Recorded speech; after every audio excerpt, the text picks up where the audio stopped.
Ramir Boulder po, naritong muli.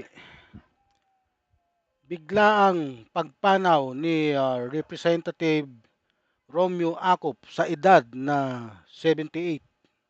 Ano po? Matapos ang kanyang heart attack. Malaking kawalan ito sa Kongreso. Ano po? Ito po. ah, Isang oras pa lang nakakalipas, sumakabilang buhay na si Antipolo City 2nd District Representative Romeo Acop, inihayag ngayong linggo, December 21, ni Deputy Speaker Ronaldo Pono.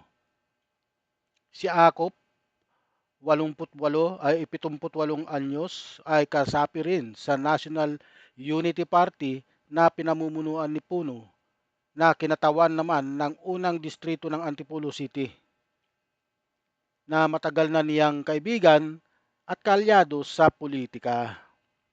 Si Acop ay isang retiradong general ng Philippine National Police, PNP, na miyembro ng Philippine Military Academy, PMA, Class 70. Graduate po siya noong 1970 sa PMA. Ano? Ayan po ang mga medyo malungkot. Kaya lang po talagang dapat nating tanggapin dahil nga yan po ang buhay natin. Ganyan po talaga ang buhay ng tao. Mabubuhay ka, darating ang panahon na ikaw ay magpapaalam. Iiwanan mo ang lahat ng yung mga mahal sa buhay, kasi mayroon po tayong kanya-kanyang kamatayan, lahat ng tao. Ha? Wala pong taong hindi mamamatay. Ano? Lahat po tayo ay binigyan ng takdang panahon upang humimlay. Ano po? Ah, Magamat ito'y malungkot, totoo ang balita na pumanaw na po si Antipolo City 2nd District Representative Romeo Acop Sabado ng gabi sa edad na 78. Kinumpirma ito ni House Speaker Ronaldo Puno,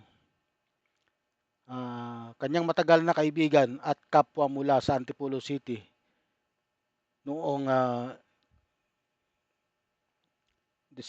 itong December lang, 2025, na siyang petsa ng ang kanyang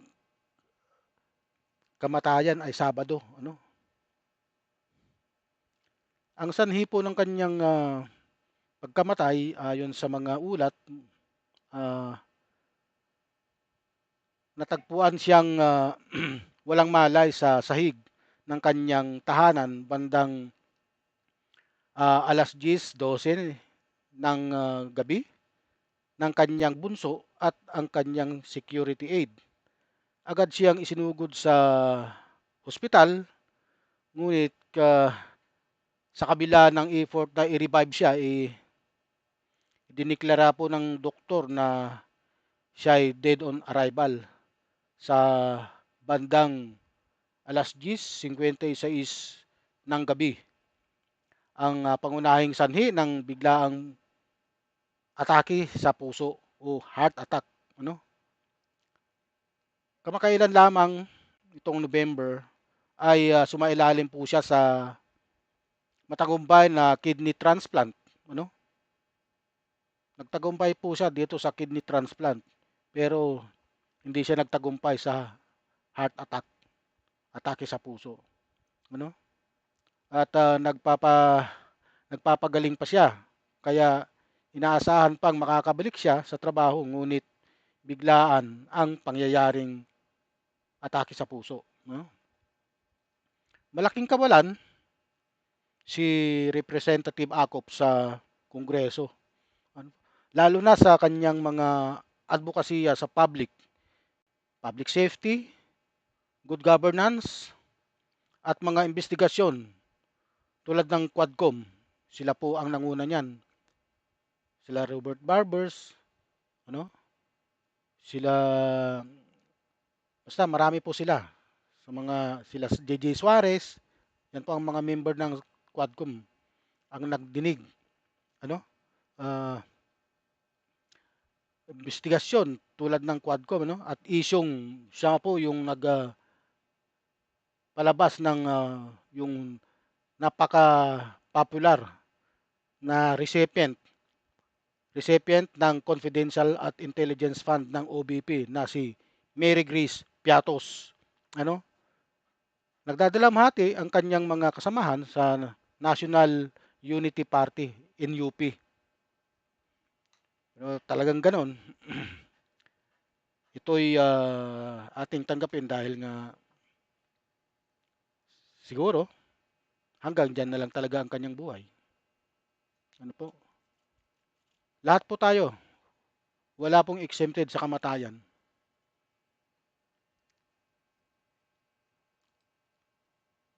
Huwag niyo pong kalilimutan paki-like, subscribe and share ang aking YouTube channel, Ramir Boulder. Patwid na rin po yung aking Facebook page, ano, paki-follow. Salamat po.